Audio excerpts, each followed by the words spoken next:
Hello, my name is गौरव। आपने पिछले 2-3 साल में इंडियन यूट्यूब स्पेस में एक बात नोटिस की होगी कि हमारे इंडियन फाइनेंशियल यूट्यूब स्पेस में फाइनेंशियल यूट्यूबर की भरमार हो चुकी है। नॉर्मली तो मैं कहता है बहुत अच्छी बात है, चलो इंडिया में फाइनेंशियल अवेयरनेस बढ़ रही है, लेकिन ये इतनी भी अच्छी बात नहीं है क्योंकि ये ज़्यादातर फाइनेंशियल यूट्यूबर कम फाइनेंशियल क्लाउन चाहता है। इन्हीं में जिसका सबसे ऊपर नाम आता है वो है अक्षय श्रीवास्तव। इनके बारे में काफ़ी टाइम से यूट्यूब वीडियो बनाना चाह रहा था, लेकिन किसी रीज़न से मैं अवॉइड कर रहा था कि किसी के बारे में यूट्यूब वीडियो नहीं बनानी चाहिए, किसी के अगेंस्ट यूट्यूब वीडियो नहीं बनानी चाहिए।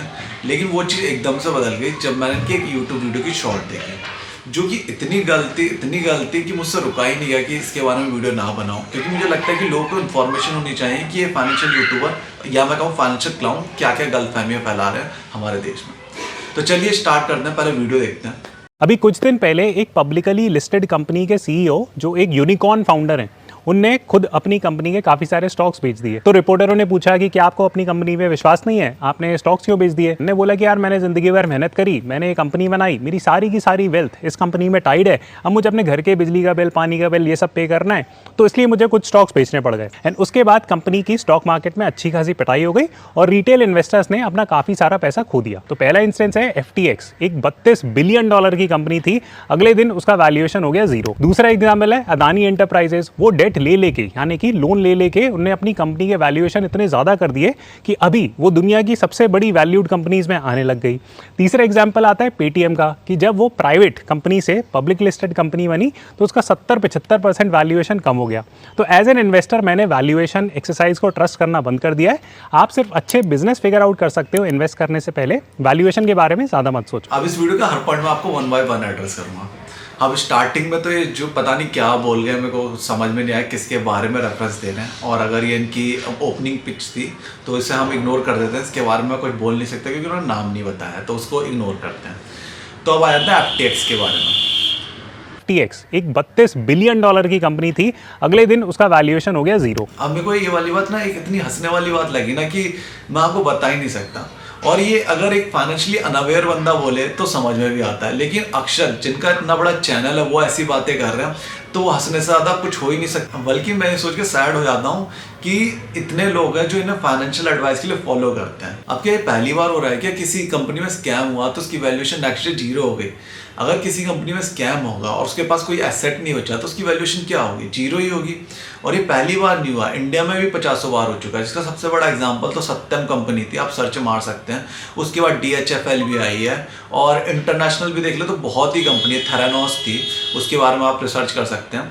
ये मतलब सिस्टम ही है, और एक जो इन्वेस्टर होता है उसका काम यही तो प्रेडिक्ट करना होता है कि वो जो हमारा प्रमोटर है वो सही है या नहीं है, वो सही काम कर रहा है नहीं कर रहा, वो चोरी तो नहीं कर रहा, वो ढंग से काम कर रहा है नहीं कर रहा।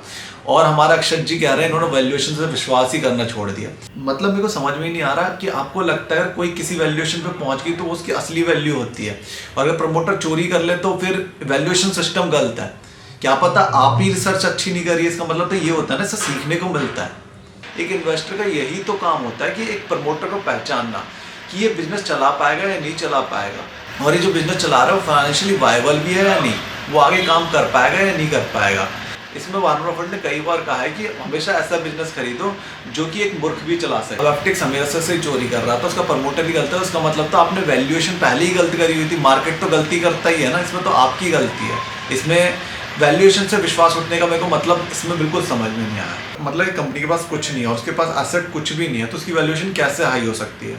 या इन्हें लगता है कि कंपनी में चाहे कितनी भी चोरी होती रहे, एक बार जो वैल्यूएशन बन गई उसी पे कंपनी ट्रेड करती रहेगी। और इन्हें ऐसा लगता है तो इन्हें कुछ बुक्स पढ़नी चाहिए, मैं रेकमेंड करूँगा इन्हें, वो मेरी वीडियोस में देख सकते हैं। तो इसके नेक्स्ट पॉइंट पे चलते हैं, अडानी एंटरप्राइजेस। दूसरा एग्जाम्पल है अदानी एंटरप्राइजेस। वो डेट ले लेके यानी कि लोन ले लेके उन्होंने अपनी कंपनी के वैल्यूएशन इतने ज़्यादा कर दिए कि अभी वो दुनिया की सबसे बड़ी वैल्यूड कंपनीज में आने लग गई। अडानी एंटरप्राइजेस, ये सुन के ना मेरे को बिल्कुल ही चक्कर ही आ गया। इनका कहना है अगर जितना ज़्यादा आप डेप्ट लोगे उतना ज़्यादा आपकी वैल्यूएशन बढ़ जाएगी। तो मैं जानना चाहता हूँ वोडाफोन आइडिया की अभी तक वैल्यूएशन बहुत ज़्यादा हाई क्यों नहीं है? और मैं ये भी जानना चाहता हूँ कि यहाँ पे अगर आप स्क्रीनर पर सर्च करोगे ऐसी 50 कंपनी आ जाएगी जिसकी वैल्यूएशन बहुत ही कम है और उसने बहुत सारा डेट ले रखा है। तो डेट का वैल्यूएशन से क्या लेना देना है? अब इसका मतलब क्या है? आप ये कह रहे हैं एक फाइनेंशियल यूट्यूबर होकर आपको वैल्यूएशन समझ में नहीं आती, मतलब बहुत सारा आप डेट लो और आपकी वैल्यूएशन बढ़ जाएगी। चलो नई चीज़ें सीखी मैंने। अब अक्षत भाई आप मेरे को किताब भेज दीजिएगा कोई, जिससे मैं सीख पाऊँ, क्योंकि ये वैल्यूएशन मैंने पहली बार सिस्टम सुना है कि जितना ज़्यादा डेट लोगे उतनी ज़्यादा वैल्यूएशन बढ़ती है।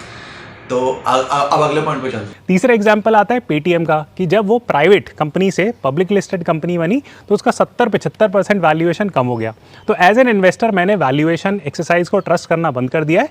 आप सिर्फ अच्छे बिजनेस फिगर आउट कर सकते हो इन्वेस्ट करने से पहले, वैल्यूएशन के बारे में ज़्यादा मत सोचो। ये वाला पॉइंट सुन के तो मेरे को लगा कि भाई क्या ही करूं, मतलब देश का क्या हो रहा है। और इसमें तो वॉरेन बफेट को लगता है खुद वैल्यूएशन इनसे सीख लेनी चाहिए, क्योंकि वॉरेन बफेट तो कह के परेशान हो गए कि आईपीओ में कभी इन्वेस्ट मत करो। आईपीओ का मतलब ही होता है कंपनी अपने रेट पे आपको सेल कर रही है। और इनका मानना है, जो हमारे अक्षत भाई जी ने कहा कि आईपीओ इनका 2100 रुपये पे आया था पेटीएम को, आज 450 रुपये पे है, 500 रुपये पे है, तो ये वैल्यूएशन गलत है।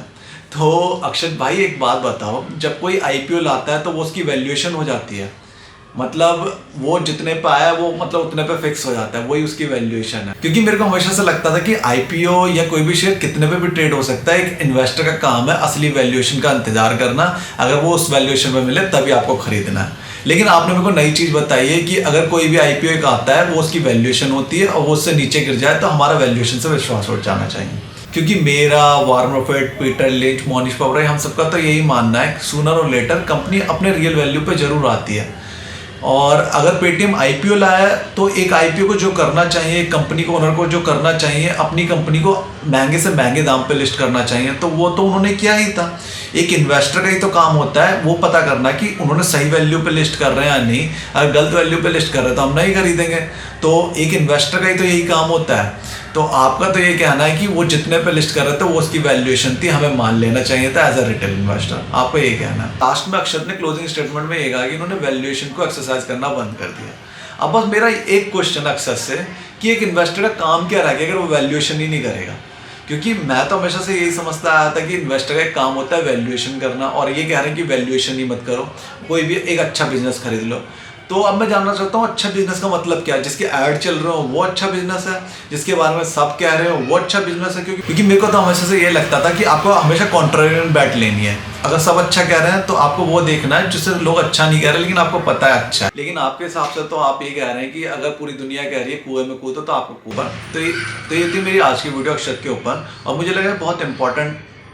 तो ये थी मेरी आज की वीडियो अक्षत के ऊपर, और मुझे लगा बहुत इंपॉर्टेंट टॉपिक है। और अगर आपको भी लगता है काफ़ी इंपॉर्टेंट टॉपिक है और आप चाहते हैं कि लोग फाइनेंशियली अवेयर बने और ऐसे फाइनेंशियल यूट्यूबर के झांसे में ना आए और अपना करियर और अपनी लाइफ और अपने पैसे बर्बाद ना करें, तो मैं चाहूँगा आप ये वीडियो शेयर करें। और आपको मेरी बात में पॉइंट लगता है, मेरी बात में दम लगता है, तो जरूर शेयर करें ताकि यंग इन्वेस्टर अच्छे से इन्वेस्टिंग सीखे, ऐसे धोखेबाजों से इन्वेस्टिंग ना सीखे। तो मेरे लिए आज के लिए इतना ही है। और आपको लगता है कि मैंने कहीं पे भी कॉन्ट्रडिक्ट करा है, कुछ भी करा है, तो 24/7 मैं कभी भी कमेंट में अवेलेबल हूँ और आप मेरे को गलत प्रूव कर सकते हैं, तो मोस्ट वेलकम। आज के लिए इतना ही, थैंक यू।